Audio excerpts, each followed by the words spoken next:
તેમને લખી દીધી છે. ત્યાં 6 પદ સમજાવી દીધા અથવા તો ઉલ્લેખ કરી દીધો. એના વિશે 6 સ્થાનક વિશે વિશેષ વિચારશો એમ પણ કહી દીધું. તે 130 નંબરનો પત્ર. ત્યાર પછી 147માં પત્રમાં પણ વધારે કહી દીધું કે આજ્ઞામાં એકતાન થયા વિના પરમાર્થના માર્ગની પ્રાપ્તિ બહુ અસુલભ છે. એમ કરીને પછી 263મો પત્ર, એટલે કે હે પ્રભુ પહેલાંનો જ પત્ર, હે પ્રભુના દોરા એટલે 264 અને એની પહેલાં લખાયું તે 263. એમાં પણ બરાબરનો ઠપકો, ધમકી, ચીમકી છે, ચેતવણી છે. ખાસ કરીને જ્ઞાની પુરુષની ચેતવણી જેવી તેવી હોય નહીં. એ કેવી છે તો કે ભક્તિ પ્રેમ વિના જ્ઞાન શૂન્ય જ છે. તમને જેવી જ્ઞાનની જિજ્ઞાસા છે તેવી ભક્તિની નથી. તમને જ્ઞાનીમાં રસ નથી, પણ તમને જ્ઞાનમાં રસ છે, અને જ્ઞાન પ્રેમ ભક્તિ વિના શૂન્ય જ છે. અને ત્યાર પછી લખાયું તે પદ, ભક્તિ ગંગા વેવડાવી તે હે પ્રભુ યમ નિયમ જળ ભાવે જળ પરિણામે જીનવર કહે છે જ્ઞાન તેને ભવ્ય જીવો સાંભળો. આ ભક્તિ માર્ગ અને જ્ઞાન માર્ગની શ્રેણી પરમ કૃપાદેવે શ્રી રાડજ જેવા પવિત્ર તીર્થમાં એ વહાવી છે. અને એક જ તિથિ મિતિએ હું સમજું છું ત્યાં સુધી લખ્યું છે ભાદરવા સુદ 8મ વિક્રમ સંવત 1947. એ તિથિ તારીખ પણ ધન્ય થઈ ગઈ.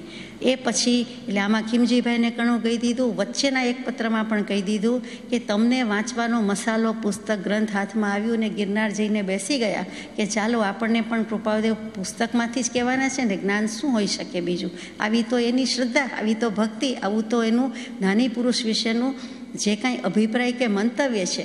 તો એ વખતે એટલા પુસ્તકો પ્રકાશિત નહોતા થતા, અને કંઈક મુંબઈમાં મળ્યું તો એ પુસ્તકાલયમાંથી લઈને ગિરનાર પર જઈને વાંચવા બેસી ગયા. કૃપાના જ્ઞાનમાં તો એક સમયની બધી બલિહારી જ્ઞાનમાં છે, અને પૂછે છે, જાણે છે, પછી પત્ર રૂપે લખે છે કે સત્પુરુષશાસ્ત્રમાં તો માર્ગ કયો છે, મર્મ તો સત્પુરુષના અંતરાત્મામાં રહ્યો છે.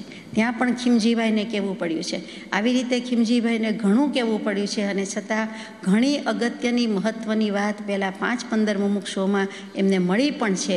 ઘણો સદભાગી જીવ, પરંતુ જોઈએ તેવી જાગૃતિ જણાતી નથી આપણને એવું લાગે. પછી ઘણા બધા પત્રો લખ્યા, અને ઘણા બધા પત્રો પછી ઘણા ગેપ પછી આ 827મો પત્ર છે.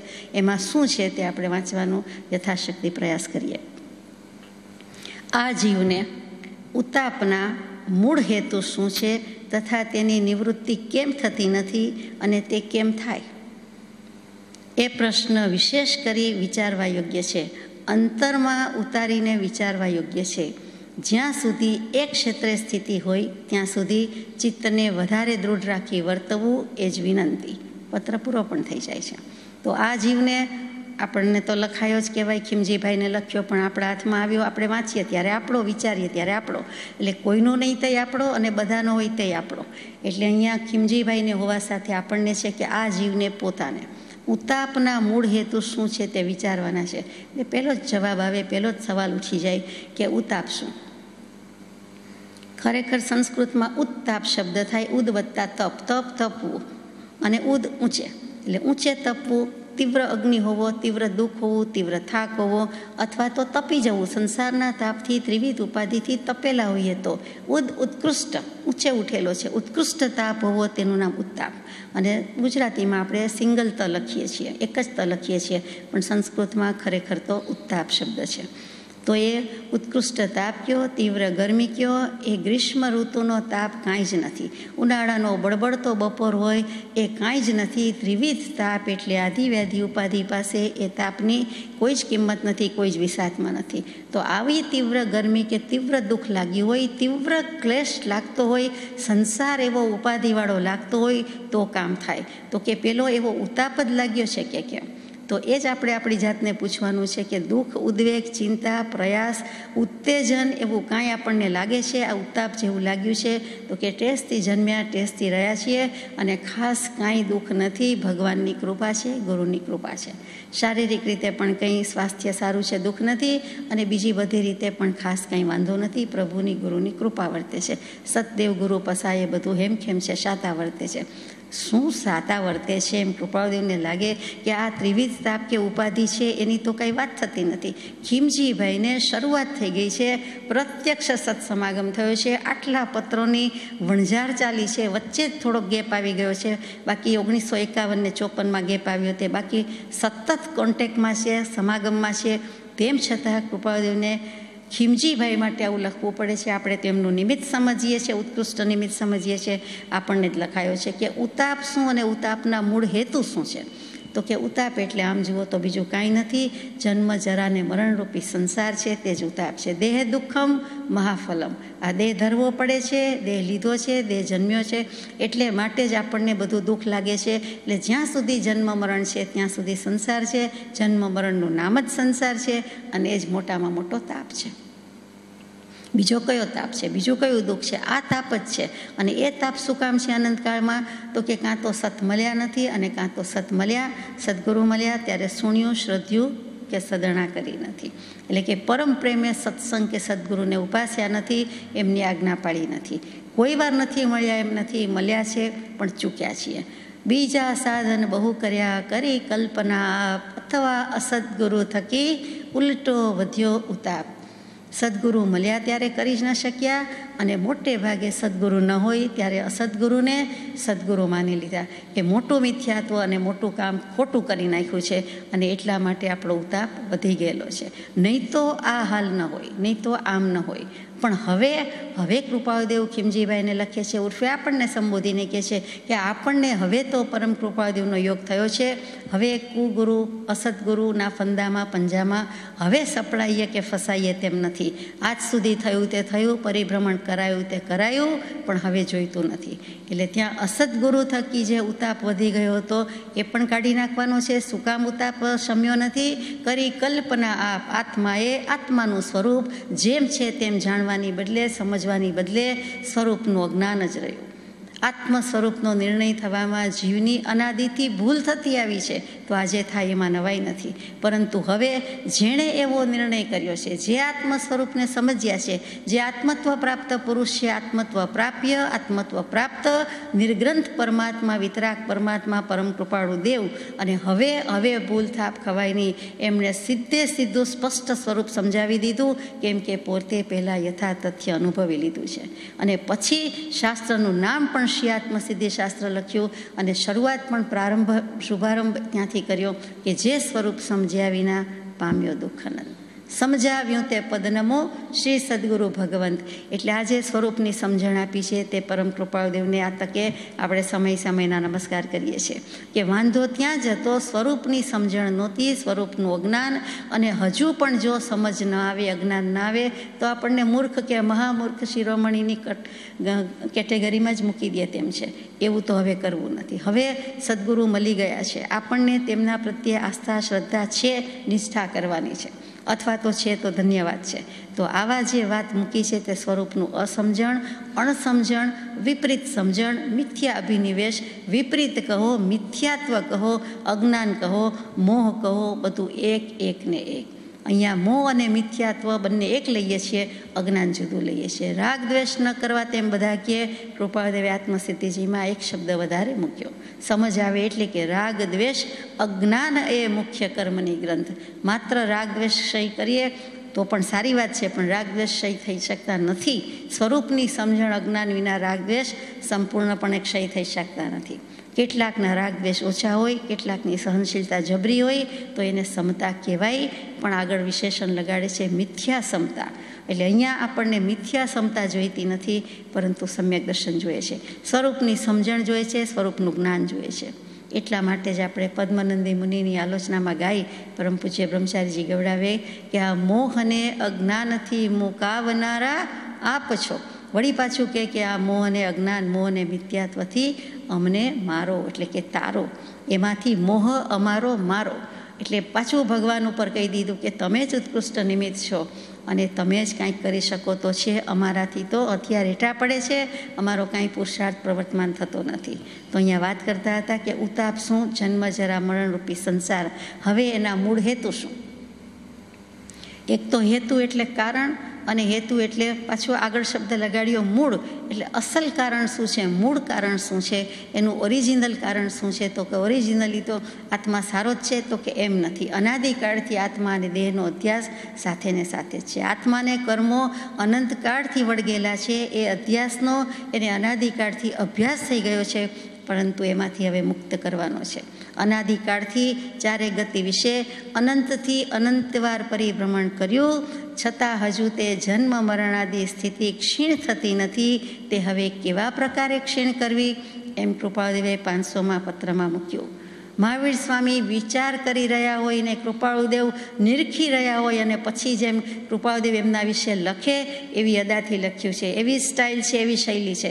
500મા પત્રમાં હદ કરી છે અને એમાં વચ્ચેથી શરૂ કર્યું કે વિચારની ઉત્પત્તિ થવા પછી શ્રી વર્ધમાન સ્વામી જેવા મહાત્મા પુરુષે ફરી ફરી વિચાર્યું, આપણા કલ્યાણ માટે વિચાર્યું. એમને તો દીક્ષા, સર્વસંગ ત્યાગ, પરિત્યાગ બધું હતું, પરંતુ થયું કે જીવોની કરુણા છે, જીવોનું કલ્યાણ કરવું છે, કઈ ભૂલ રહી જાય છે. એમ કરીને સદબોધના અત્યંત વધતા બળે એકાગ્રતા અતિ આદરી એટલે 12 વર્ષને 6 માસ ને 15 દિવસ પુરુષાર્થ કર્યો છે અને કેવલ જ્ઞાનની પ્રાપ્તિ થઈ. કેવળ જ્ઞાન શું છે બીજું? કેવળની જ સ્વભાવનું અખંડ વર્તે જ્ઞાન, કહીએ કેવળ જ્ઞાન તે દેહ છતાં નિર્વાણ. તો એ પુરુષાર્થ આદર્યો એ જ ફરી પાછો એ જ પત્રમાં આગળ એમ પણ લખ્યું છે કે આ જન્મ મરણાદિ ક્ષીણ થતા નથી, તો હવે કેવા પ્રકારે ક્ષીણ કરવા. જીવની ભૂલ જોતા તો અનંત વિશેષ લાગે છે. પછી પાછું લખ્યું કે અનેક ભૂલથી છૂટવાની ઈચ્છા મૂળ ભૂલથી છૂટવાનું સહેજે કારણ થાય છે. મૂળ ભૂલ ભલે ન પકડાણી હોય પણ અનેકવિધ નાનાવિધ બહુ પ્રકારની ભૂલ હોય એ છોડવાની જો ઈચ્છા કરે અથવા તો કલ્યાણની જાગૃતિ આવે કે ઈચ્છા કરે તો એ ઈચ્છા પણ અંશે કલ્યાણ જ છે અને મૂળ ભૂતને છેદી શકે છે, મૂળ ભૂલને છેદી શકે છે. મૂળ ભૂલ આપણે ગઈકાલે યથાશક્તિ આવ્યું હતું, વિચાર્યું હતું કે ઉપયોગ ચૂકી જવો એ જીવની મૂળભૂત અને બીજભૂત ભૂલ છે. આ જીવની ભૂલ શું રહી ગઈ? તો કેટલીક વાર કહીએ કે પરદ્રવ્યને પોતાના માન્યા, પરને પોતાનું માન્યું, મોહ કર્યો, મિથ્યાત્વ રહ્યું. એ બધા કારણના મૂળમાં શું? તો કે પ્રોસેસનું એનાલિસિસ કરીને આપતા હોય તેમ કૃપાળુદેવે મૂક્યું. કહું છું કે ફરીથી કહેવાય જાય છે કે 500મા પત્રમાં જાણે કે મહાવીર સ્વામીના છેલ્લા અંતેવાસી શિષ્ય તરીકે મહાવીર સ્વામીની દશા, મહાવીર સ્વામીનું વિહરણ, વિચરણ અને જે બધું છે તે જોઈ રહ્યા હોય, જાણી રહ્યા હોય એવી રીતે, અને પછી પાછું એ બોધ સાથે આવ્યો છે, યાદ છે અને પાછું આ પત્રમાં ચડાવી દીધો છે એવું આપણને લાગે છે. તો એ કેવા પ્રકારે ક્ષીણ કરવું? પછી એમાં આટલું જ લખ્યું કે મૂળ ભૂલ ચૂકી ગયા છે. મૂળ ભૂલ એવી છે, બીજભૂત છે, મૂળભૂત છે કે જે ભૂલ ટળે તો સર્વે ભૂલ ટળે, જે ભૂલ મટે તો સર્વે ભૂલ મટે, એમ કરીને ત્યાં કહી દીધું છે. પછી તે પત્રમાં કૃપાળુદેવે જવાબ આપ્યો નથી, આપણને વિચારવા માટે કર્યો છે. અહીંયા પણ પ્રશ્ન મૂક્યો છે, વિચારવા યોગ્ય છે, એમાં પણ એમ જ આવે છે. પરંતુ પ્રભુશ્રીજી કરુણાના ભંડાર, બોધિ સમાધિ નિધિ દઈ દેનારા એટલે એમણે કહ્યું કે આત્મા ઉપયોગ સ્વરૂપ છે. જેમ સૂર્યચંદ્ર વાદળા આડે ન દેખાય પણ છે એમ સ્પષ્ટ પ્રતીતિ છે, તેમજ આત્મા છે, આત્માનું સ્વરૂપ છે, આત્માનો સ્વભાવ છે, શુદ્ધ જ છે, પણ એ દેખાતો નથી અથવા તો એ મનાતો નથી, એની પ્રતીતિ આવતી નથી. એમ કરીને ત્યાં જવાબ આપી દીધો કે ઉપયોગ ચૂકી જાય છે એ જીવની મૂળભૂત અને બીજભૂત ભૂલ છે. આ એમના શબ્દોમાં કહેવાય છે, આપણે વિચારવાનું છે.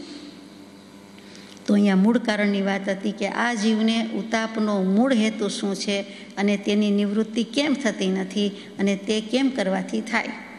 સાચા દેવ, સાચા ગુરુ, સાચા ધર્મનું ઓળખાણ પડ્યું નથી, પ્રતીતિ થઈ નથી, અને સાચા દેવનું પડ્યું હોય તો પણ સાચા ગુરુનું થયું નથી. જો ગુરુ તત્વ સાચું અને સારું પકડાઈ ગયું તો સતદેવ અને સદ્ધર્મ તત્વ તો એના ભેગા આવવાના જ છે, સવાલ વિનાની વાત છે. એક સદગુરુ તત્વમાં ભૂલ થાય એટલે આખો સરવાળો ખોટો આવે છે, એમ પરમ પૂજ્ય બ્રહ્મચારીજીએ પ્રજ્ઞાબોધમાં સુંદર સમજાવ્યું છે. તો એમ જ કોઈ પણ રકમના સરવાળામાં ગમે તેટલી રકમ બધી સાચી હોય પણ એક જગ્યાએ એક જ આંકડાની નાની શી ભૂલ પણ મોટી થઈને રહી જાય છે, ગંભીર થઈને રહી જાય છે. એવું જ આમાં થાય છે. તો સાચા દેવ, સાચા ગુરુ, સાચા ધર્મનું ઓળખાણ અને પછી સ્વ અને પરનો ભેદ. વાત તો આપણે બધા જ કરીએ છીએ કે સ્વ પરનો ભેદ, વિવેક જ્ઞાન હોવું જોઈએ, ભેદ જ્ઞાન થવું જોઈએ, પણ કેમ થતું નથી? તો કે તેવા પુરુષની પ્રાપ્તિ હોય, એવા આત્મજ્ઞાનીની, એવા કોઈક દશાવાન પુરુષ હોય અને તેને જો સદગુરુ માન્યા હોય અને નિર્લોભી સદગુરુ વિના કવણ ઉતારે પાર, તો એવી કોઈક પ્રાપ્તિ જે આપણને પ્રાપ્ત કરાવે જ. જો શિષ્યની યોગ્યતા હોય તો સદગુરુ દેવને તો નિમિત્તને તો ગમે ત્યાંથી આકાશમાંથી ઉડતા ઉડતા એ પ્રગટ થવું પડે છે. આપણે જાણીએ છીએ કેટલી બધી કથાનક દૃષ્ટાંત આ બોધ કહી જાય છે. તો અહીંયા સંસારને નિવૃત્ત કરવાનો રાગ દ્વેષરૂપી સંસાર છે. સંસાર વિના રાગ નથી ને રાગ વિના સંસાર નથી. મોક્ષમાળા આખી યાદ ન રહે, એનો એક પાઠ યાદ ન રહે તો એમાં યાદ રાખવા યોગ્ય 10 મહાવાક્ય, એ 10 મહાવાક્યમાં સ્થાન પામ્યું છે એવું એક વચન, જીન પ્રવચન કૃપાદેવે મૂકી દીધું ધીમેકથી કે રાગ વિના સંસાર નથી અને સંસાર વિના રાગ નથી. આ રાગ ભાવ છે, આ રક્તાદી ભાવ છે, એ મોડા ક્યારે પડે તો કે જેમ જેમ સત્પુરુષનું ઓળખાણ પડે તેમ તેમ અનંતાનુબંધી મંદ પડે અને એ રક્તભાવ મોડો પડે છે. એવા વૈરાગ્યમાં જીવ આવે છે એમ કૃપાદેવનો પત્ર છે. તો એવા વૈરાગ્યમાં જીવ આવે છે એટલે પાયામાં ખાટલે મોટી ખોટ વૈરાગ્યની જ હોય છે.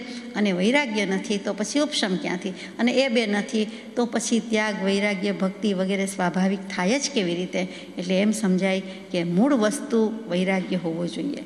અને વૈરાગ્ય હોવો એ પૂર્વના ભાગ્ય છે, પણ પૂર્વના ભાગ્ય વશાત ન હોય તો ગુરુથી પણ આવે અને સત્સંગથી પણ આવે અને દુઃખથી પણ આવે. દુઃખ ગર્ભિત હોય, મોહ ગર્ભિત હોય કે જ્ઞાન ગર્ભિત હોય, પણ વૈરાગ્યની જરૂર છે. વૈરાગ્ય નથી, આપણને આત્માનું કલ્યાણ કરવું છે એવી કોઈ પ્રાયોરિટી જ નથી, ખેવના જ નથી, તો સત્પુરુષ કે તીર્થંકર દેવ પણ શું કરી શકે? એ પ્રશ્ન પણ વિચારવા યોગ્ય છે. અંતરમાં ઉતારીને વિચારવા યોગ્ય છે કે હું ખરેખર બંધાયો છું, મારે ખરેખર મોક્ષે જવું છે કે પછી થોડી ઘણી વાત કરવી છે અને બહુ તો પર્યુષણ મહાપર્વમાં 8 દિવસ કંઈક કરી લઈએ એમ તો નથી. એ તો કૃપાદેવના માર્ગમાં પ્રભુશ્રીજી બ્રહ્મચારીજીના બોધમાં વારંવાર આવે કે 12 માસ પર્યુષણ છે, જ્યારે કરે ત્યારે પર્યુષણ છે. માત્ર 8 દિવસ કરવાથી કાંઈ ન થાય. 12માંથી 8 જાય તો 4 એમ કહીએ, પણ 12માંથી 8 જાય તો કાંઈ નથી. કેમ કે 12 મહિનાના 8-10 દિવસમાં ન કર્યું તો 0 ગુણ્યા 0 અને 0નો સરવાળો બાદબાકી ગુણાકાર ભાગાકાર એક જ જવાબ આવે. અનંતનું ગણિત ને 0નું ગણિત આવું જ છે. એટલે કે કાંઈ ન કરવા બરોબર છે. જ્યાં સુધી એક ક્ષેત્ર એટલે મુંબઈ મોહમયીમાં ખીમજીભાઈનો નિવાસ છે તો ત્યાં સ્થિતિ રહે છે, ત્યાં સુધી ચિત્તને વધારે દૃઢ રાખીને વર્તવું. વધારે દૃઢ રાખવાની વાત કરી, મજબૂત રાખો, દૃઢીભૂત કરો. તમે હલબલી જાઓ છો, ખડબડી જાઓ છો, ક્ષુભિત પરિણામ થઈ જાય છે, એમ ચાલે બાલે નહીં. આ સંસારની વાત નથી, આ મોક્ષની વાત છે. એમાં હાલક ડોલક થઈ જાવે ન ચાલે. જાતે વાંચી લઈશ, વાંચવાનું જ છે ને, વાંચનથી વિચાર થશે, વિચારથી વિવેક થશે, એમ જાતે વાંચવાથી વિવેક થઈ જવાનો નથી.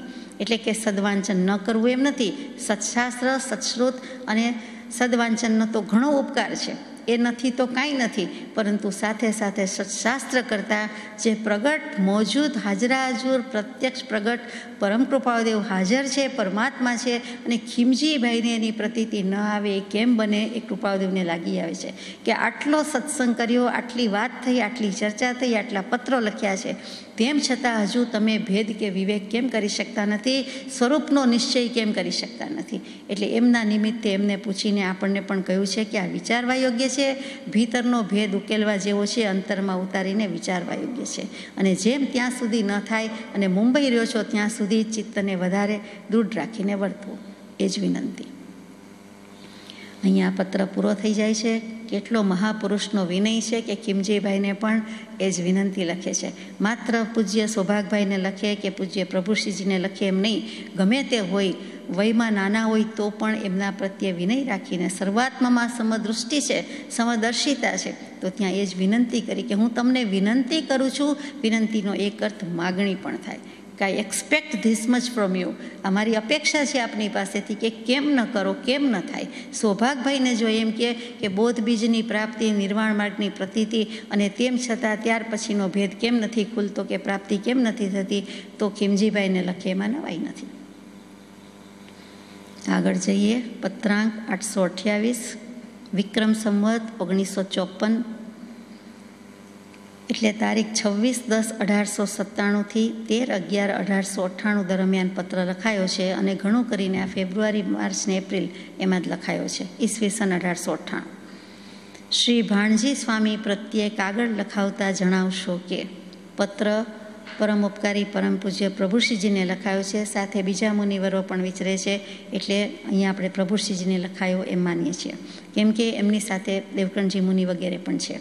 અને ભાણજી સ્વામી કોણ?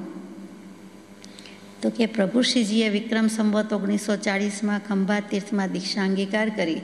એ વખતે ખંભાત સંપ્રદાય અને ખંભાત સંપ્રદાયમાં દીક્ષા લીધી હતી. એમના દીક્ષા ગુરુ કયો અને એ વખતે તો શિક્ષા ગુરુ કહેવાય, પણ દીક્ષા ગુરુ કહેવું ઠીક છે. હરકચંદજી મહારાજ હતા. એ પૂજ્ય હરકચંદજી મહારાજ હવે કાળધર્મ પામી ગયા છે, એટલે એમની પાટે એમની સ્થાને જે બિરાજમાન થયા એ જ ગ્રુપના તે ભાણજી સ્વામી છે.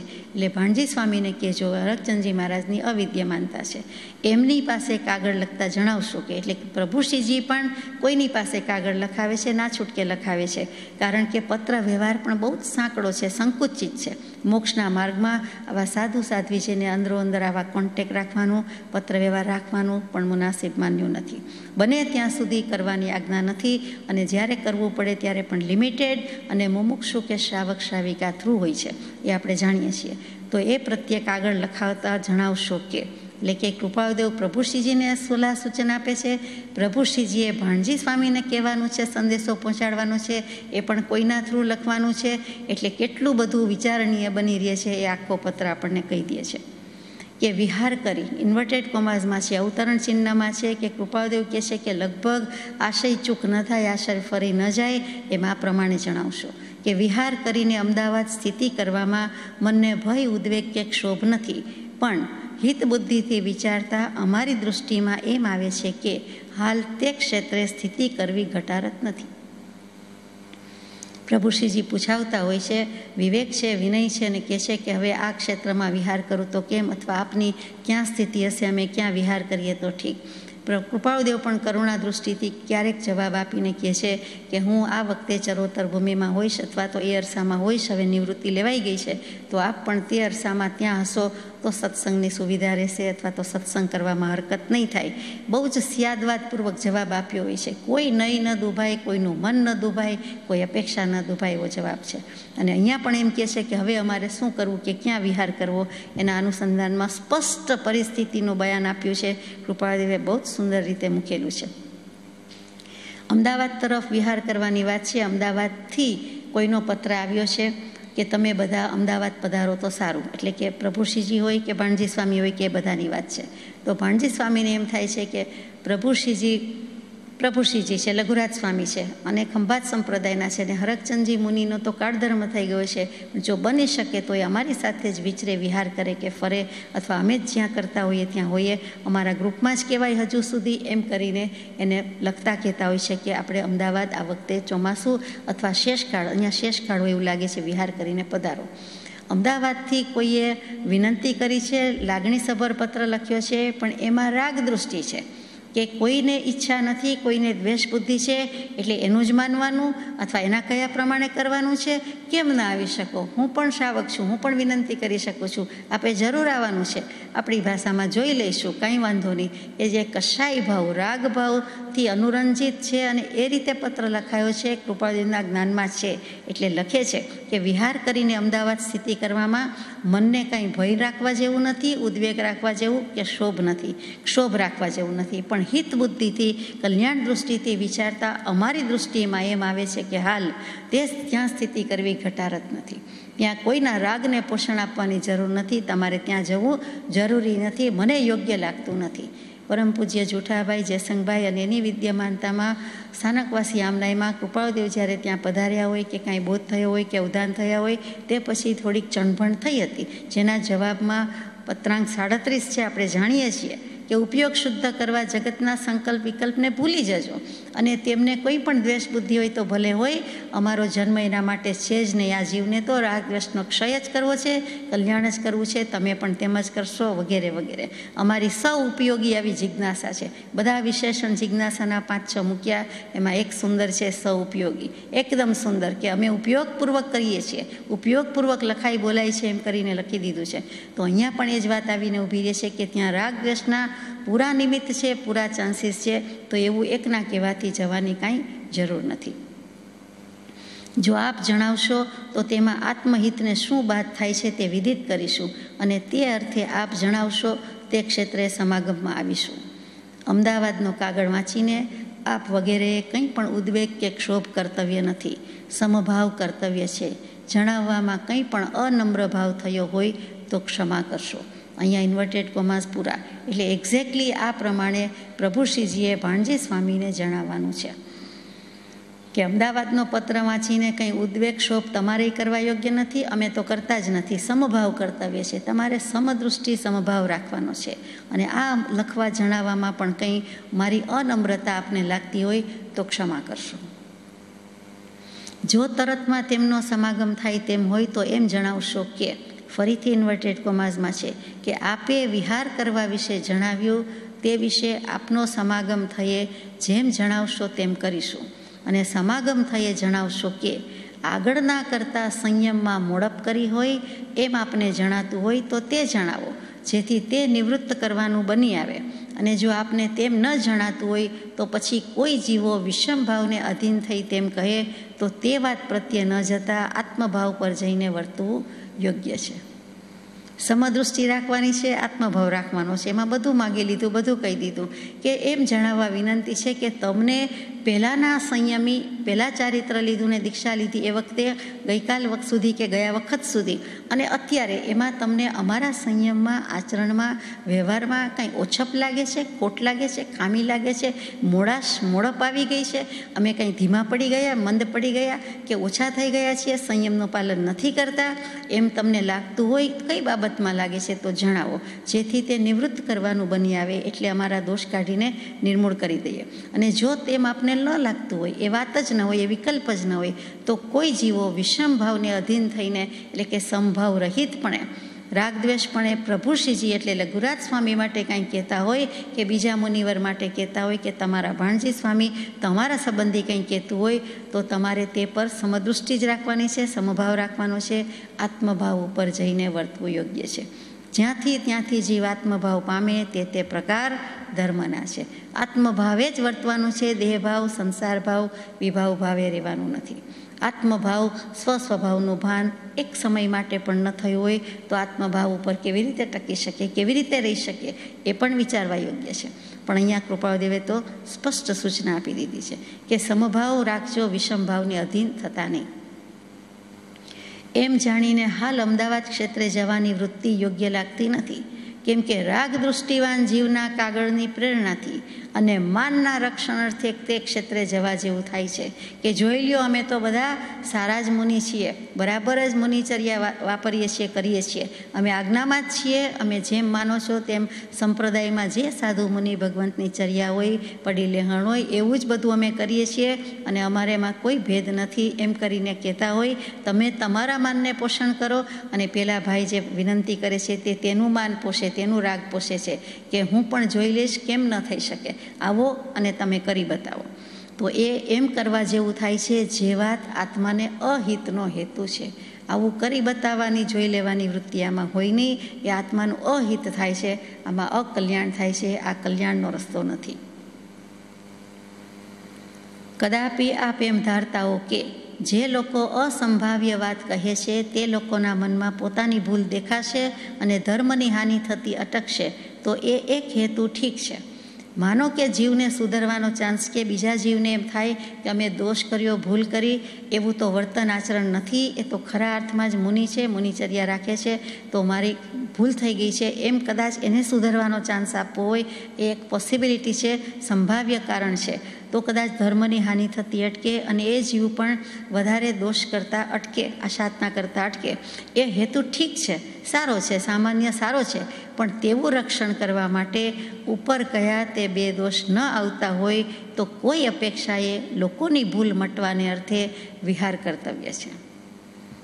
કેવી લોફુલ લેંગ્વેજ લાગે, પણ આ લો ને ઓર્ડરની જ વાત છે. તટસ્થતા કેવી છે, ન્યાયાધીશ પણ આટલું રાખી શકતા હશે કે કેમ, આ ખરા અર્થમાં ન્યાયાધીશ છે. એટલે કહે છે કૃપાદેવ કે આવી રીતે કરો, પહેલાં બે દોષ છે તે આવવા ન જોઈએ, જો તેમ કરવું હોય તો વાંધો નથી. બાકી તે અપેક્ષાએ આ એક મુદ્દો સાચો છે, આ એક ફાયદો થાય તેમ છે કે લોકોને પોતાની ભૂલ સુધારવાની તક મળે. પણ એકવાર તો અવિષમ ભાવે તે વાત સહન કરી અનુક્રમે સ્વાભાવિક વિહાર થતાં થતાં તેવા ક્ષેત્રે જવું થાય અને કોઈ લોકોને વેમ હોય તો તે નિવૃત્ત થાય એમ કર્તવ્ય છે. અત્યારે જે હોય તે સહન કરી લ્યો, મનમાં રાખો અને રેગ્યુલર કોર્સમાં, સ્વાભાવિક કોર્સમાં, નેચરલ કોર્સમાં કોઈક વખત એ બાજુ વિહાર કરવાનું થાય ત્યારે એમને જે અનુમાન હોય પાછું ખેંચી લે, સુધારી લે તો છૂટ છે એમ કરો. અત્યારે આ પ્રયાસપૂર્વક, પ્રયત્નપૂર્વક પહેલાં વિનંતી કરનાર ભાઈની લાગણીને માન આપીને જવાની જરૂર નથી. એ મુદ્દો તો પાછો ઊભો જ રહે છે. કોઈ લોકોને વેમ આવે તે નિવૃત્ત થાય એમ તો કર્તવ્ય છે, પણ રાગ દૃષ્ટિવાનના વચનની પ્રેરણાથી તથા માનના રક્ષણને અર્થે અથવા અવિષમતા નહીં રહેવાથી લોકની ભૂલ મટાડવાનું નિમિત્ત ગણવું તે આત્મહિતકારી નથી. અવિષમતા એટલે સમભાવ નથી રહ્યો, તે તમને સમભાવ જ રહ્યો નથી અને પછી ઉપરથી કહો કે લોકોને ભૂલ બતાડવી છે કે લોકોની ભૂલ નીકળી જાય તો એમ કરવાનું નથી. લોકો માટે જવાનું નથી, લોકોને બાના બચાવ રૂપે રાખવાની વાત નથી. તમારે સમભાવ નથી રહેતો ને તમારે જવું છે, જે ગયા વિના ચાલે એમ નથી, એમ કહેવું નથી. અને લોકો બિચારા કહે છે ને લોકોની ભૂલ સુધરી જાય એ વાતમાં માલ નથી. કૃપાદેવ બિલકુલ પરિણતિ જાણે છે સામાજીવની, કે એના મનમાં કેવા કેવા ભાવ ચાલે છે. એટલે આ સત્પુરુષની કૃપા, અનંતી કરુણા કે આ દોષ કઢાવે છે. જો સુગ્ન હોય તો સમજી જાય, અને આ તો પ્રભુશ્રીજી પર લખ્યો છે એટલે સમજે એમાં નવાઈ નથી. આ વાત હાલ ઉપશાંત કરી અમદાવાદ આપ દર્શાવો કે કવચિત લલ્લુજી વગેરે મુનિઓ માટે કોઈએ કંઈ કહ્યું હોય, તેથી તે મુનિઓ દોષપાત્ર થતા નથી. પ્રભુશ્રીજી, લલ્લુજી મુનિ કે બીજા બધા 2-4 મુનિવરો છે એમની સાથે કાંઈ કીધેલું હોય, એમના વિશે કાંઈ અભિપ્રાય આપ્યો હોય અને ફાવે તેમ બોલતા હોય, તેથી કંઈ મુનિઓ દોષપાત્ર થઈ જતા નથી. એને બોલવાની સ્વતંત્રતા છે, પણ મુનિ તો જે છે તે છે, એનામાં દોષ આવી જતો નથી. એનામાં દોષ નથી તો એ દોષને પાત્ર થતા નથી. તેમના સમાગમમાં આવવાથી જે લોકોને તેવો સંદેહ હશે તે સહેજે નિવૃત્ત થઈ જશે. અત્યારે ત્યાં જઈને બતાડી દેવાની જરૂર નથી. જ્યારે એમનો સત્સમાગમ થશે ત્યારે લોકોનો દોષ એની મેળે જતો રહેશે. કેમ કે મુનિમાં દોષ નથી, દોષપાત્ર નથી, તો પછી બીજાને દોષ ક્યાંથી દેખાય? છતાં પોતાની દોષ દૃષ્ટિ હોય તે સત્પુરુષનું ઓળખાણ પડશે ત્યારે ફરી સમાગમમાં એની દોષ દૃષ્ટિ નીકળી જશે. અથવા કોઈ એક સમજવા ફેરથી સંદેહ થાય કે બીજા કોઈ સ્વપક્ષના માનને અર્થે સંદેહ પ્રેરે તો તે વિષમ માર્ગ છે. તેથી વિચારવાન મુનિઓએ ત્યાં સમદર્શી થવું યોગ્ય છે. કાંઈક સમજફેર થઈ ગઈ હોય તો પણ પોતાના પક્ષના માનને અર્થે છે અને શંકા કરે, સંદેહ કરે, પણ તેમાં તમારે આવી જવા જેવું નથી, એ વિષમ માર્ગ છે. તેથી વિચારવાન મુનિઓએ તો સમદર્શી થવું યોગ્ય છે. ત્યાં વિવેક રાખવો જ જોઈએ. સમદર્શી કે સમભાવનો અર્થ એમ નથી. આખો પત્ર મૂક્યો છે ત્યારે લઈશું વધારે 837મો કે સમદર્શિતા કોને કહેવાય? આત્મજ્ઞાન સમદર્શિતા વિચરે ઉદય પ્રયોગ. એ સમદર્શિતા અહીંયા સ્પષ્ટ કહી છે કે લાલ ને લાલ કહેવાય, કાળા ને કાળું કહેવાય, સફેદ ને સફેદ કહેવાય. એટલો વિવેક તો હોવો જ જોઈએ. એટલો વિવેક રાખવા જતાં કોઈ એક પક્ષની કે વ્યક્તિની નિંદા થઈ જાય છે એમ જરાય માની લેવાનું નથી. જે વસ્તુ જેમ છે તેમ તો કહેવી પડે, અગર માનવી પડે, અગર સ્વીકારવી પડે. કહેવાની રીતમાં ફરક હોય, માનવાની ઢબમાં ફરક હોય, પરંતુ માનવું તો તેમ જ પડે. કાળું તે કાળું જ છે, નો મેટર વોટ. સફેદ તે સફેદ છે. જે દોષ છે તે દોષ છે જ. સામી વ્યક્તિ ગમે તે હોય, સામી પરિસ્થિતિ ગમે તે હોય અને સામે ગમે તે નિમિત્ત હોય. એટલે એ સમદર્શિતા છે કે ઇષ્ટ અનિષ્ટપણું કરવાનું નથી, પણ આ ઇષ્ટ છે, આ અનિષ્ટ છે, આ કરવા જ યોગ્ય છે, આ કરવા યોગ્ય નથી. એ દ્વંદ્વ જે બધા છે તેમાં તો વિવેક તો જોઈએ જોઈએ ને જોઈએ જ. એમાં કોઈની વિકથા કે નિંદા કહેવાઈ જતી નથી. તમારે ચિત્તમાં ક્ષોભ નહીં પામવો તે યોગ્ય છે એમ જણાવો. એટલે પ્રભુશ્રીજી થ્રુ ભાણજી સ્વામીને કહેવામાં આવે છે કે તમારે ક્ષોભ રાખવા યોગ્ય નથી. આપ આમ કરશો તો અમારા આત્માનું, તમારા આત્માનું અને ધર્મનું રક્ષણ થશે. અહીંયા પણ ઇન્વર્ટેડ કોમાસ છે કે અમારું રક્ષણ થશે, એટલે કે પ્રભુશ્રીજી, લલ્લુજી મુનિ, લઘુરાજ સ્વામીજી અને પછી બીજા મુનિ પણ સાથે છે, એમનું પણ થશે. ભાણજી સ્વામીને કે તમારું પણ થશે અને બીજા બધાનું પણ થશે, એટલે કે ધર્મનું પણ રક્ષણ થશે. તે પ્રકારે તેમની વૃત્તિમાં બેસે તેવા યોગમાં વાતચીત કરી સમાધાન કરશો અને હાલ અમદાવાદ ક્ષેત્રે સ્થિતિ કરવાનું ન બને તેમ કરશો. એટલે અત્યારે તો અમદાવાદ સ્થિતિ કરવા ઉપર ચોકડા મુકાઈ ગયા છે. તો આગળ ઉપર વિશેષ ઉપકારનો હેતુ છે. જો એમ કરશો તો આગળ વધુ ઉપકાર થાય તેમ છે. તેમ કરતાં પણ જો કોઈ પણ પ્રકારે ભાણજી સ્વામી ન માને તો અમદાવાદ ક્ષેત્ર પ્રત્યે પણ વિહાર કરજો અને સંયમના ઉપયોગમાં સાવચેત રહીને વર્તશો. તમે અવિષમ રહેશો. હજુ પણ જો ભાણજી સ્વામી ન જ માને અને તમને આગ્રહ કરતા હોય તો અમદાવાદ ક્ષેત્ર પ્રત્યે પણ વિહાર કરજો. એટલે કે આપણે કહીને હવે તમને જહા સુખમ, જેમ કરવું એમ કરો, તમે જાણો ને તમારો નિર્ણય જાણે. છેલ્લે જેમ થાકીને કંટાળીને અથવા તો શાંત થઈને કહી દઈએ એમ ભગવાન જેવા ભગવાન પરમ કૃપાળુ પરમાત્મા પણ કહી દે છે કે પછી તમે જાણો. આટલી પરિસ્થિતિનું બયાન કર્યું, બધી નહીંને બધી અપેક્ષાથી કહી દીધું. આ વચન પ્રમાણભૂત છે, પણ કોઈ પણ કારણે શ્રદ્ધામાં કચાશ હોય, નિષ્ઠા ન હોય, જોઈએ તેવી નિષ્ઠા ન હોય અને કદાચ ન માન્ય કરો તો પછી તમે તમારું જાણો. એટલે તો વિહાર કરજો અને સંયમના ઉપયોગમાં સાવચેત, એટલે ઉપયોગપૂર્વક જ યત્નપૂર્વક જ વર્તતા હોય પણ એક્સ્ટ્રા કેરફુલ, સાવચેત. ચેતન જ છે, સંયમ સહિત છે, આટલા વર્ષની દીક્ષા પર્યાય છે, પૂરેપૂરા ઉપયોગ સાથે વર્તે છે, તો પણ તમે સાવધાન રહેજો, પૂરેપૂરું ધ્યાન રાખજો, લક્ષ્ય રાખજો, કાળજી રાખજો. તમે અવિષમ રહેશો. તમે સમભાવ ગુમાવતા નહીં. તમારે કોઈ પરિણામમાં વિષમતા લાવવાની નથી.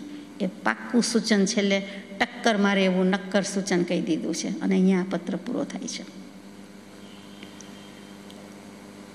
પત્રાંક 829. પૂજ્ય અંબાલાલભાઈને નાનો શો પત્ર છે, પણ વાત મોટી છે, આપણે લઈએ. મોરબી, મહાવદ અમાસ, વિક્રમ સંવત 1954, તારીખ 20/2/1898. મુમુક્ષુપણું જેમ દૃઢ થાય તેમ કરો. હારવાનો અથવા નિરાશ થવાનો કંઈ હેતુ નથી. દુર્લભ યોગ જીવને પ્રાપ્ત થયો તો પછી થોડોક પ્રમાદ છોડી દેવામાં જીવે મૂંઝાવા જેવું અથવા નિરાશ થવા જેવું કંઈ જ નથી. પત્ર પૂરો. પત્ર પૂરો થયે આપણી નિરાશા અગર તો આપણું જે કાંઈ મૂંઝવણ પૂરી થઈ જતી નથી, શરૂ થાય છે. અંબાલાલભાઈ જેવા અંબાલાલભાઈ, કૃપાળુદેવના ગણધર તુલ્ય અંબાલાલભાઈ, પરમ પૂજ્ય શ્રી અંબાલાલભાઈ, આત્મસિદ્ધિજીની જ્ઞાન ગંગાનું અવતરણ નિહાળનારા એકમાત્ર સાક્ષી એવા અંબાલાલભાઈને અત્યારે પ્રમાદનું પ્રક્રિયા ચાલે છે. પ્રમાદમાં થોડાક પડેલા છે, અને પડેલા છે એટલે પડી ગયા છે એમ નથી, પણ પ્રમાદ વશાત કેટલુંક આચરણ છે જે કૃપાળુદેવ જ જાણે છે, આપણે તો જાણતા નથી. એ પોતે કહે છે એટલે એ બંને જાણે છે. તો મુમુક્ષુપણુંમાંથી પણ જતા રહીએ તો કૃપાળુદેવ કેવું લખે છે કે મુમુક્ષુપણું જેમ દૃઢ થાય તેમ કરો. આટલું આજ્ઞાત્મક ને આદેશાત્મક ભાગ્યે જ કૃપાળુદેવ લખે, છતાં અહીંયા લખવું પડ્યું છે. આની પહેલાંનો 819મો પત્ર આપણે વાંચી ગયા છીએ. આ 829 છે કે ખેદ નહીં કરતા શુરવીરપણું ગ્રહીને ચાલતા મોક્ષ પાટણ સુલભ જ છે. તો ત્યાં ખેદ રાખવાનો નથી એમ કીધું. અને એ તો કૃપાળુદેવ કહે છે ને અંબાલાલભાઈ ન રાખે બને, પણ ખેદ નહીં રાખતા હવે મુમુક્ષુપણું પણ રાખવાની વાત કરે છે. મુમુક્ષુમાંથી જતા રહીએ તો કે એમ ન હોય. તો મુમુક્ષુપણું જેમ દૃઢ થાય તેમ કરો. એટલે મુમુક્ષુ તો છો, તીવ્ર મુમુક્ષુ થાવ. તીવ્ર મુમુક્ષુ હોય તો પણ તમે દૃઢ કરો, દોરડું મજબૂત કરો, પકડ મજબૂત કરો. હવે આપણને એમ થાય કે અંબાલાલભાઈને એવું લખે, પણ લખ્યું છે. અંબાલાલભાઈ પત્રોમાં એવું લખતા જ હતા કે હું મૂઢ ને, હું પામર ને, હું અધમ ને, હું પ્રમાદમાં પડી ગયો છે ને મને માયા છેતરે છે ને. શી માયા હોય તે ભગવાન જાણે ને અંબાલાલભાઈ જાણે. પણ 254મા પત્રમાં જે કીધું તે તો આપણે હવે જાણીએ છીએ કે મુમુક્ષુતા શું, તો કે સર્વ પ્રકારની મહાશક્તિથી મૂંઝાઈને એક મોક્ષને વિશે જ યત્ન કરવો તે મુમુક્ષુ અથવા તો મુમુક્ષુતા. યત્ન કરવો એટલે મુમુક્ષુતા યત્ન ન કરે, મનુષ્ય યત્ન કરે, આત્મા કરે. એટલે આત્માની વાત છે. મુમુક્ષુ આત્માની વ્યાખ્યા થઈ કે સર્વ પ્રકારની મહાશક્તિથી મૂંઝાય. અંબાલાલભાઈ ઘણી મહાશક્તિથી ઘણા વખતથી મૂંઝાયેલા છે, પણ ક્યાંક ખૂટે છે. એટલે તદ્દન મૂંઝાઈ ગયા છે એમ નથી. અને એક મોક્ષને વિશે જ યત્ન કરવો. મોક્ષ ઇન્વર્ટેડ કોમાઝમાં કૃપાળુદેવ લખે 254મા પત્રમાં. એટલે એમને જે મોક્ષ અભિપ્રેત છે તે કહેવાતો મોક્ષ નહીં. કઈ વસ્તુ મૂકી દીધી અથવા તૂટી ગઈ એટલે વસ્તુનો મોક્ષ થઈ ગયો એવા અર્થમાં નહીં, અથવા તો છૂટી ગયા, છુટકારો થઈ ગયો એવા અર્થમાં નહીં. મુક્ત ભાવ તે મોક્ષ. અહીંયાથી મુક્ત થવાનું છે. સંકલ્પ વિકલ્પ રહિત એક સમય તો સ્પર્શી જુઓ. સ્પર્શના થાય છે, સ્વભાવનું ભાન થાય છે, સમકિતની ફરસના થઈ ક્યારે ગણાય એવા મોક્ષની વાત છે. અહીંયા મોક્ષ પહેલો છે, મુક્ત ભાવનો મોક્ષ છે. પછી ત્યાં તો રહેવા બેસવા જવાનું છે, શાશ્વત કાળ માટે જવાનું છે. પ્રથમ અહીંયા છે.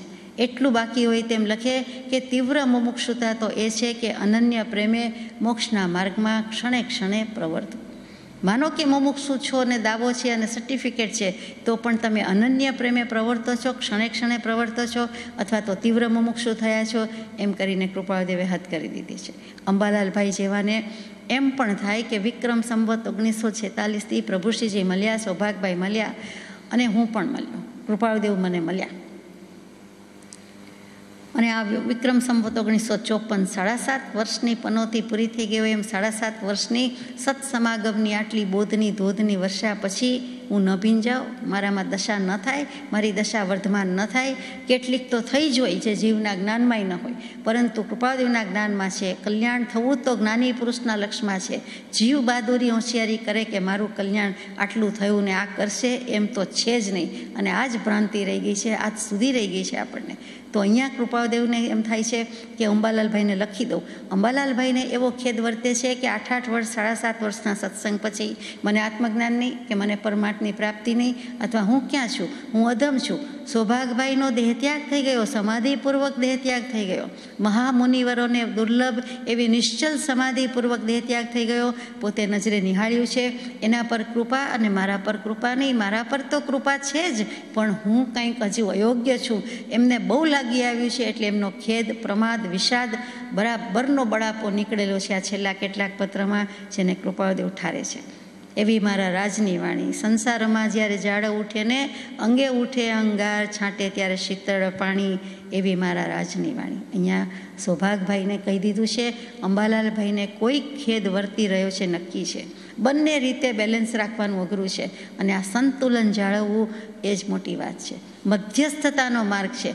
જો એમ કે છે અંબાલાલભાઈ કે હું આપની સેવામાં જ આવી જાઉં, આપે નિવૃત્તિ લઈ લીધી છે, તો હવે હું પણ આપની સેવામાં રહું, તો કૃપાદેવ ના કહે છે કે તમે ઘરનાને, ઘરવાળાને, પત્નીશ્રીને, ધર્મપત્નીને પૂછીને આવો, એની સંમતિ લઈને આવો, ઘરનાને કહીને આવો. એમનેમ તમે નિર્ણય ન લ્યો ને દોડ્યા ન આવો. એમની સંમતિ હોય, રાજીપો હોય તો જ આવો. એટલે ત્યાં પણ મુશ્કેલી છે. અને જો કૃપાદેવ પાસે રહી જાય તો ઘરનાને મુશ્કેલી, ઘરના પાસે રહીએ તો કૃપાદેવ કહે કે તમે યથા યોગ્ય નિર્ણય લેતા નથી, અથવા તો ખેદ, વિષાદને પ્રમાદમાં શું પડ્યા છો. જ્ઞાની માથે છે, પ્રગટ પરમાત્મા છે, તો પણ પ્રમાદમાં બેઠા છો. પ્રમાદે પ્રમત્ત ભાવે આ જીવનું ભૂંડું કરવામાં કાંઈ બાકી રાખ્યું નથી. કૃપાદેવનું ટંકોત્કીર્ણ વચન છે. છતાં જીવને પ્રમાદમાં જ અનાદિથી રતિ છે, અને રતિ કરવા યોગ્ય તો કાંઈ દેખાતું નથી. પ્રમાદ કાંઈ ગમાડવા જેવી વાત નથી. ગઈકાલે પરમ દિવસે વાત આવી કે નિદ્રા, ઊંઘ એ તો વેરી છે, વેરણ છે, એને કાંઈ ગમાડવાની છે કે આવકારવાની છે. છતાં આપણે મોટે ભાગે આવકારતા હોઈએ છીએ. એવું જ પ્રમાદમાં થઈ ગયું છે. તો હવે આપણે આગળ જઈએ કે કૃપાદેવે અંબાલાલભાઈને આવું કેમ લખવું પડ્યું કે મુમુક્ષુપણું જેમ દૃઢ થાય તેમ કરો. આપણે આ તકે એમ વિચારીએ કે પહેલું તો એ જ તપાસવું જોઈએ કે હું ખરેખર મુક્તિને ઈચ્છું છું, મોક્ષને ઈચ્છું છું. મોક્ષની વાત જ કરું છું કે સાંભળું છું, કે પછી ખરેખર મને મોક્ષ જોઈએ છે. સંસારમાંથી ખરેખર નિવૃત્તિ જોઈએ છે, મુક્તિ જોઈએ છે, કે વાતો કરવી છે, ગાવી છે, બોલવી છે, ખાલી સાંભળીને મોક્ષની ઈચ્છા જાગી છે, અથવા તો ઘણા મહાત્મા ગયા છે એટલે ક્ષણિક ઈચ્છા થઈ જાય છે, કે ખરેખર સંસારને બંધન માન્યું છે. કૃપાદેવનું ટૂંકું ટચુકડું વાક્ય પણ મોક્ષનો માર્ગ મૂકી દીધો છે કે સંસારને બંધન માનવું. બહુ શરૂઆતમાં લખ્યું છે. સંસાર છે પણ બંધન કે બેડી લાગતી નથી. જો બંધન બેડી લાગે નહીં તો છૂટવાની વાત જ ક્યાં આવી. મૂકો માથાકૂટ, કરો કંકુના, સંસાર જ ગમે છે તો 4 ગતિ તો આપણને છે જ. 5મી ગતિમાં જવું ન હોય તો પછી કોઈ પુરુષાર્થ કરવાનો રહેતો જ નથી. કૃપાદેવનો આ સવાલ ખરેખર મૂળભૂત છે, આપણે લેવા જેવો છે, વિચારવા જેવો છે કે ખરેખર હું બંધનથી મૂંઝાયો છું, સંસારને બંધન માન્યું છે. બંધન શું છે, એ શું કામ મૂંઝવે છે, ક્યારે મૂંઝવે છે, કોના દ્વારા નિર્મિત છે. મારો ભાગ્ય વિધાતા હું પોતે જ છું, બીજો કોઈ કરવા આવ્યો નથી. તો મને સંસાર છે તો મેં જ કંઈક એવું કર્યું છે કે મારે સંસાર છે. કેમ કેટલાય જીવો સિદ્ધ થઈ ગયા છે. વન્સ અપોન એ ટાઈમ બધાને સંસારી અવસ્થા હતી, અત્યારે તો સિદ્ધ થઈ ગયા છે. એવા અનંત આત્મા સિદ્ધાત્મા છે, અને હું કેમ પાછળ રહી ગયો. મને ખરેખર આ સંસાર ગમે છે એમ વાત થઈ. એટલે કે બંધનરૂપ લાગવું જોઈએ, નહીં તો વાત કરવાનો કોઈ અર્થ જ નથી. અને એને મુમુક્ષુ પણ કહેવાય નહીં, એમ કૃપાદેવે ચોકડો પાડી દીધો છે. મોક્ષાભિલાષા સાઈડ બાય સાઈડ મોક્ષ લેવો છે એમ ન ચાલે. સંસારનો લાડવો હાથમાં ને બીજા હાથમાં મોક્ષનો લાડવો હોય જ નહીં, મળી શકે જ નહીં. એક ગુરુ શિષ્યની વાત. એમાં ગુરુ કહે છે કે મને મોક્ષનો માર્ગ બતાવો. શિષ્ય ઘણી બધી જગ્યાએથી જઈને આવે છે કે મને મોક્ષ જોઈએ છે, મોક્ષનો માર્ગ બતાવો. એ વખતે ગુરુ એમ કહે છે તું બહુ દૂરથી આવ્યો છે, ચાલીને આવ્યો છે, માંડ પહોંચ્યો છે, ઘણો થાક્યો છે, અત્યારે તું આરામ કરી લે, પછી વાત. જમી લે, આહાર કરી લે.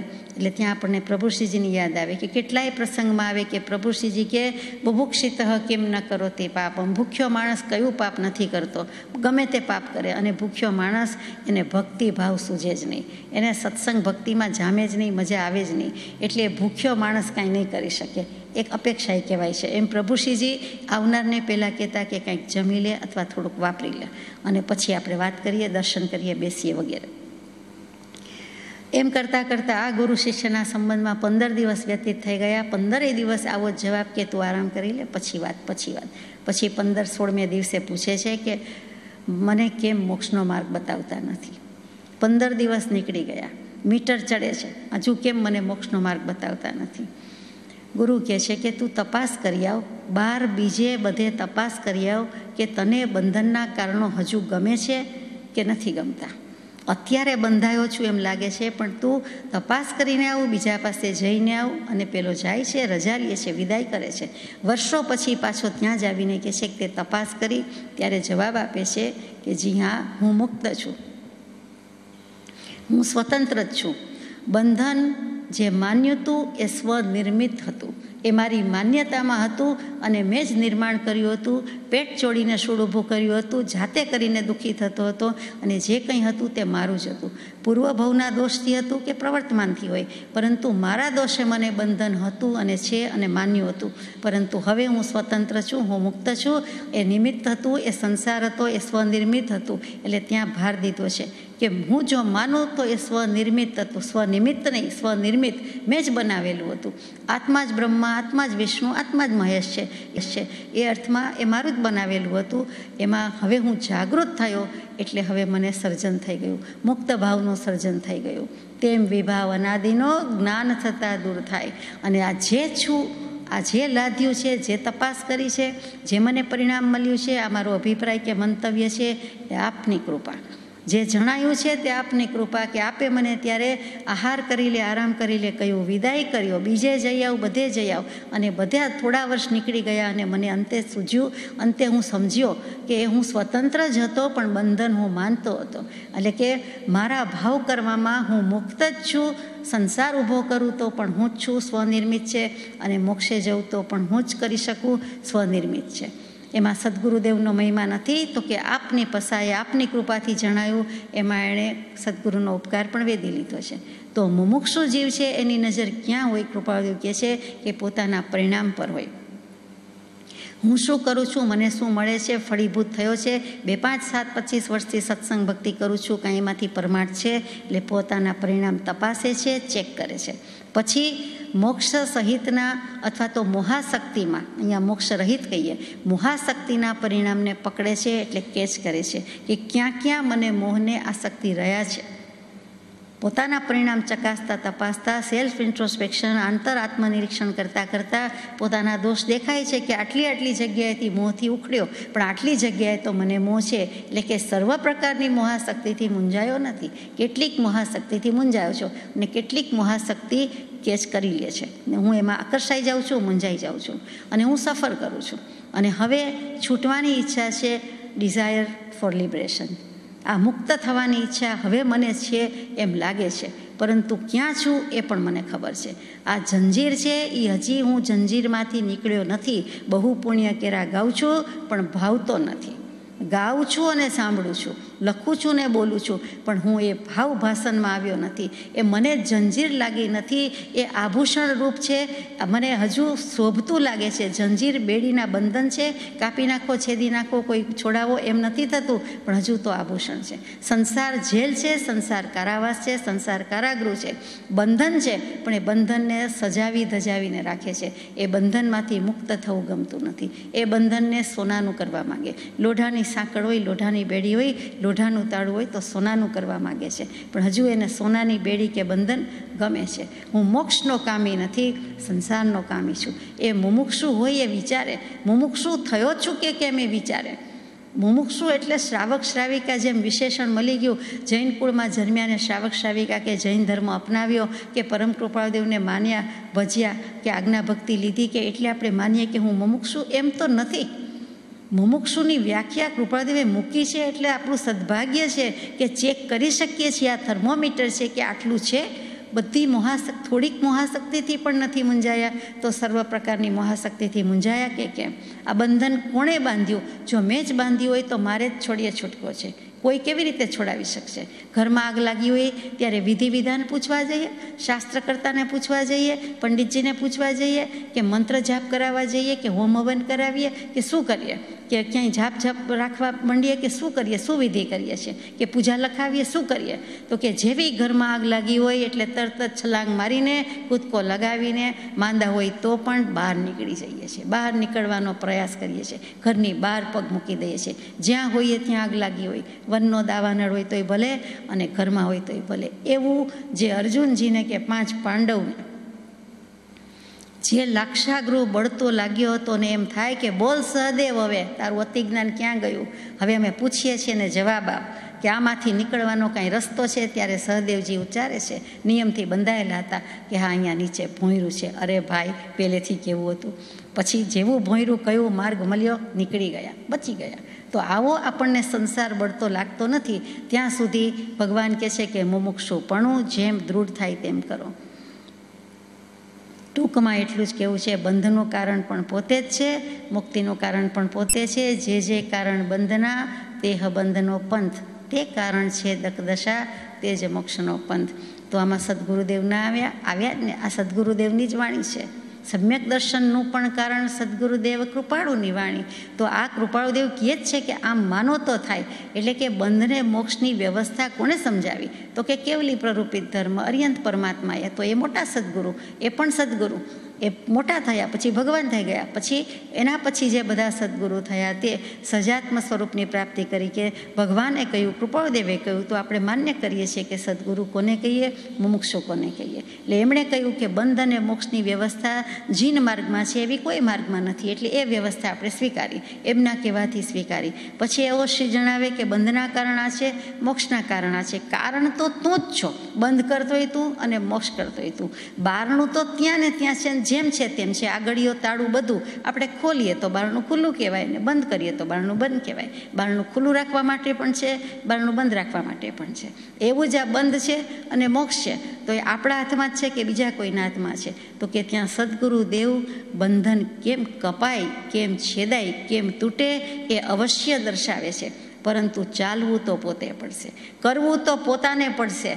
પોતે નહીં કરે તો થઈ શકશે નહીં. પોતે કોઈ રીતે કરી શકે એમ નથી. એ પ્રત્યક્ષ કે પ્રગટ કે સદગુરુદેવને નિમિત્ત જે છે એની ઉપેક્ષા તો થઈ શકશે જ નહીં. એ નિમિત્ત છે.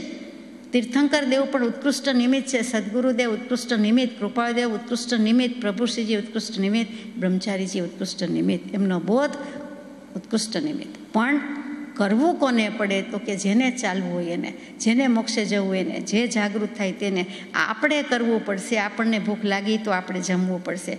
પીરસનાર તૈયાર હોય, રસોઈ બની ગઈ હોય, બધાને જમાડતા હોય, પરંતુ આપણને કદાચ અશક્તિ હોય અથવા તો કદાચ એવી બાદશાહી હોય તો કોઈ ચમચી લઈને ખવડાવે એવું બને, પરંતુ મોઢામાં મૂકીને ગળામાં મમડાવીને, મોઢામાં મમડાવીને ગળેથી નીચે પોતે ઉતારવું પડે એ ભૂલવા જેવું નથી. કદાચ કોઈ દવાથી ઇન્જેક્શનથી પચાવીએ દે, પરંતુ આટલો ઉતારવાનો, મોઢેથી ગળેથી પેટમાં ઉતારવાનો, નીચે ઉતારવાનો પુરુષાર્થ કરવાનો બાકી રહી જાય છે. દાંતરડા ગળ્યા છે, પ્રભુશ્રીજી કે કેમ કાઢવા? અઘરા છે. તો દાંતરડા ગળેલા છે આપણે, હવે કેમ કરવું? અહીંયા તો અંબાલાલભાઈને લખ્યું છે કે મુમુક્ષુપણું જેમ દૃઢ થાય તેમ કરો. એટલા માટે કહેવાય જાય છે કે અંબાલાલભાઈને લખ્યું તો આપણે તો વિચારવાનું જ છે ને કે મુમુક્ષુ છીએ કે કેમ, અને છીએ તો દૃઢ કરવાનું છે. ટૂંકમાં પરિસ્થિતિ ફેરફાર કરી શકાતી નથી, રૂપાંતર પામતી નથી. આપણાથી પરિસ્થિતિ બદલાઈ શકતી નથી અને આપણે કરવાનું પણ ન હોય. આપણે આપણી દૃષ્ટિ જ બદલી શકીએ છીએ. આપણા ચશ્મા, આપણી નજર બદલાવી શકીએ, સુધારી શકીએ, ભલે સદગુરુદેવના નિમિત્તે, સદગુરુ ભગવંતની કૃપાથી. પરંતુ આપણે આટલું જ કરી શકીએ. જેમ આપણે લોકોક્તિ છે કે તમારા પગ બળતા હોય તો તમારા પગમાં ચપ્પલ, જોડા, બૂટ, સેન્ડલ, ચપ્પલ પહેરો.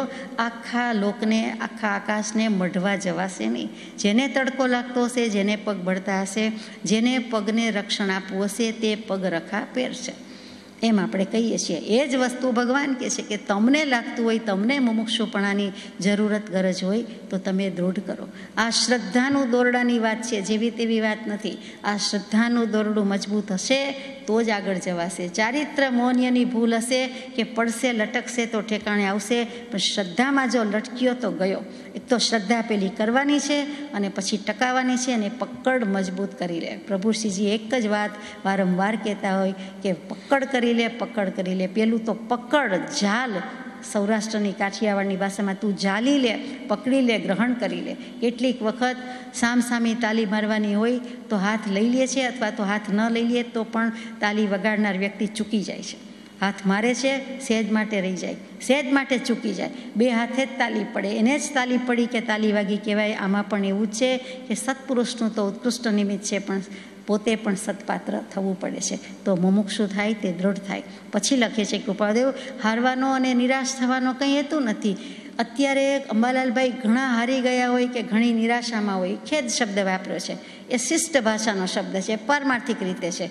આ મોડર્ન લેંગ્વેજમાં અત્યારે બધા ડિપ્રેશન કરે, એટલે કે ડીપલી પ્રેસ થઈ ગયું હોય, દુઃખ, નિરાશા, ખેદ, વ્યામો, વિષાદ, એટલે પછી એને કહેવાય ડિપ્રેશન. કે આટલા વખતથી કરું ને મને પ્રાપ્તિ નથી, અથવા તો હવે તો શું ધર્મ કરું કે કેમ કરું. આત્મસિદ્ધિજીની સંપ્રાપ્તિ બીજાને ચાર નકલ કરી દે એ વ્યક્તિને પણ ઉદય એવો છે કે શું છે એ જોવાનું છે. આ તો માથે બેઠા હોય તો કૃપાળુએ દોષ નિર્મૂળ કરાવે, બાકી શું વલે થાય. એટલે જ કદાચ કહ્યું કે કેવલ જ્ઞાન થાય 12મો ગુણસ્થાના જ્ઞાન સુધી માથે સદગુરુ, સત્પુરુષનું અને સત્શ્રુતનું અવલંબન શ્રેયસ્કર છે. એ હોવું જ જોઈએ. ગુરુ તો નિમિત્ત કારણ છે, બાકી તો કેટેલિટિક એજન્ટથી વધારે, ઉદ્દીપક એજન્ટથી વધારે એ કાંઈ કરી શકતા નથી. અને છતાં એની કૃપા વિના, નિમિત્ત વિના કાંઈ કાર્ય બનતું પણ નથી. નિમિત્તની ઉપેક્ષાય નથી, એનો આદર જ છે. સાથે સાથે ઉપાદાનની પોતાની તૈયારી પણ એટલી જ જોઈએ. એટલે ઉપાદાન માટે લખાયું કે હારવાનો, નિરાશ થવાનો કંઈ હેતુ નથી, એમ કરવાથી કંઈ ફાયદો નથી, કલ્યાણ નથી, કારણ નથી. દુર્લભ યોગ જીવને પ્રાપ્ત થયો તો પછી થોડોક પ્રમાદ છોડી દેવામાં જીવે મૂંઝાવા જેવું નથી અને નિરાશ થવા જેવું પણ કંઈ નથી. જ્ઞાની પુરુષો આપણી વચ્ચેથી એ વખતે કૃપાળુદેવ હાજર છે, તો એ આ જ સંસારમાં રહ્યા છે, આવા જ લોકો સાથે રહ્યા છે. આથી પણ વિષમ પરિસ્થિતિની કટોકટીના સામના કર્યા છે. તો એ કેવી રીતે રહી શક્યા હશે? તો કે વિચરે ઉદય પ્રયોગ. એ હંમેશા વાસના અનુસાર, સંસ્કાર અનુસાર વર્ત્યા નથી, પણ ઉદય અનુસાર વર્ત્યા છે. અને એમાં કેવી રીતે વર્ત્યા છે? સાક્ષી ભાવે વર્ત્યા છે. માત્ર સાક્ષી ભાવે વર્ત્યા છે. પહેલી વખત જોનારાને જણાવવામાં આવ્યું હતું એક વખત કે 3D ફિલ્મ છે, 3 ડાયમેન્શનલ ફિલ્મ છે.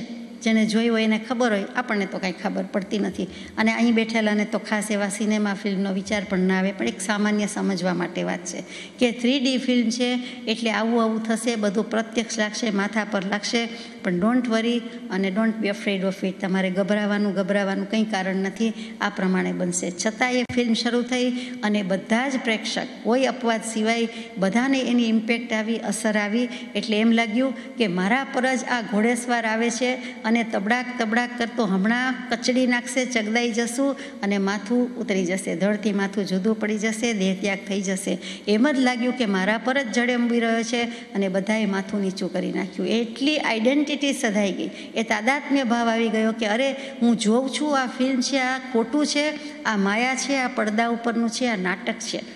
ડ્રામાને પણ લાગુ પડે છે. પણ સાક્ષી ભાવ રાખી શકે, સમજે કે આ તો બધું ખોટું છે, જુદું છે, મિથ્યા છે. હું જોનારો, જાણનારો જુદો છું. વાસ્તવિક જીવનમાં પણ અંબાલાલભાઈને કહેવાથી આપણને કહે છે કે મુમુક્ષુએ સદગુરુનો બોધ મળે તો એનું વીર્ય, ઉલ્લાસ, પરાક્રમ એકદમ ફરવી શકે, ઉલ્લાસ પામી જાય, એ નિરાશ ન થઈ જાય. સદગુરુના બોધથી અંતર્મુક્તામાં આગળ વધે.